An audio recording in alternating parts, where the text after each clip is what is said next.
冬天遛狗3不遛，谁遛谁把眼泪流。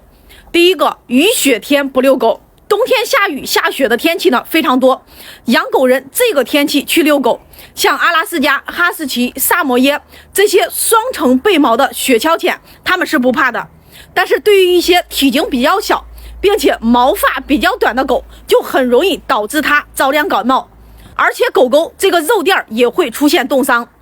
第二个，冬天早晚温差大，气温比较低，不建议每天早晚遛狗。最好是能在中午太阳出来的时候，或者说下午天黑之前去遛狗，这样呢，让狗狗晒晒太阳，可以帮助狗狗钙质吸收，增强体质，还能美毛亮毛。第三个，老幼病犬不能遛。老年犬、幼犬还有病中的狗更加容易受到冷空气的影响，因此呢，不要强迫它们在冬季室外去长期的玩耍。虽然说狗狗保证充足的运动量非常重要，但是在极寒天气下强迫这3类狗狗外出散步的话，很可能会加重它们的身体负担。建议在室内互动玩耍就可以。另外，你要是想让狗狗活得更久一点呢，养狗3个忠告，刀架脖子你也一定要听完。第一个，很多刚刚买回家的小狗，特别是幼犬，一旦出现了眼屎增多、流脓鼻涕，有的还反复发烧，严重的抽搐、吐白沫，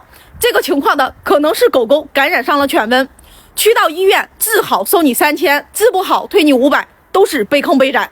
这个时候呢，你自己去买上这个鱼腥草，再加一个地塞米松片，早晚给狗各喂1次，3天狗狗就能活蹦乱跳。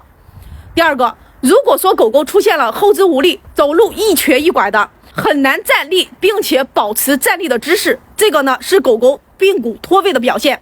你花个大几百去医院做检查，单子一大堆，你也不见得能治好。其实呢，你平时可以在狗狗吃的食物里边去添加一些豆腐，再补充一些软骨素，促进狗狗关节恢复，大概2周就会有明显的效果。第三个，2个月以后的这个狗呢，就要定期的给它做驱虫了。因为狗狗这个身体呢，天生就是寄生虫的宿主，并且它身上很多这个寄生虫呢，用肉眼根本就看不见。如果说家里的狗呢，它出现了频繁的抓耳挠腮，在地上躺着来回打滚，总是啃咬自己身体的某一个部位，在地上拖着屁股磨屁股，这些呢，就是说明咱们狗狗呢，它体内外滋生这个小虫子了。这些情况你要是没有引起重视，严重的它还会出现挑食、厌食、长期的软便。那这个时候呢，你也切记千万不要着急忙慌，带着它上宠物医院，花70、80甚至100-200去给它做这个驱虫，不要去花这个冤枉钱。你可以用这个很多养狗人还有这个宠物店，包括犬舍，他们都在用的这个护虫宝驱虫片，它是内外同驱的。你像狗狗体内外的这个虱子、跳蚤、蜱虫、螨虫、蛔虫、绦虫、线丝虫、螺旋虫等等20多种寄生虫，它都能清除得干干净净。